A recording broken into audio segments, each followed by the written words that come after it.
আমরা যদি ভালো না বাসি তাকে, তাহলে তার এই না বলা কথাটা বুঝতে পারবো না। ঠাকুরের কথাটা অনেকটা বাচ্চার কান্নার মতো, যেরকম ভ্যাঁ ভ্যাঁ করে বাচ্চাটা কাঁদছে, মাটা বুঝে যাচ্ছে যে এখন পায়খানা করাতে নিয়ে যেতে হবে, এখন ঘুম পাড়াতে হবে, এখন খাওয়াতে হবে, যেভাবে বুঝে যাচ্ছে। কেন কি সেই বাচ্চাটার সাথে সেই মাটার ভালোবাসা আছে। ঠিক সেইভাবে ঠাকুরের সাথে যদি আমরা প্রেমে পড়তে পারি, তাহলে ঠাকুরের বলা না বলা কথা সব আমরা বুঝতে পারবো।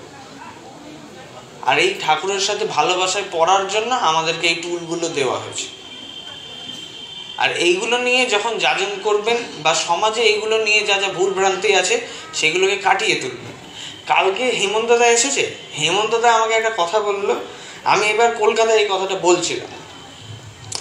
তো ঠাকুর 1930-30-এর আশেপাশে ঠাকুরের একটা গাড়ি আছে না এখানে মিউজিয়ামে, রোলস রয়েস একটা গাড়ি আছে।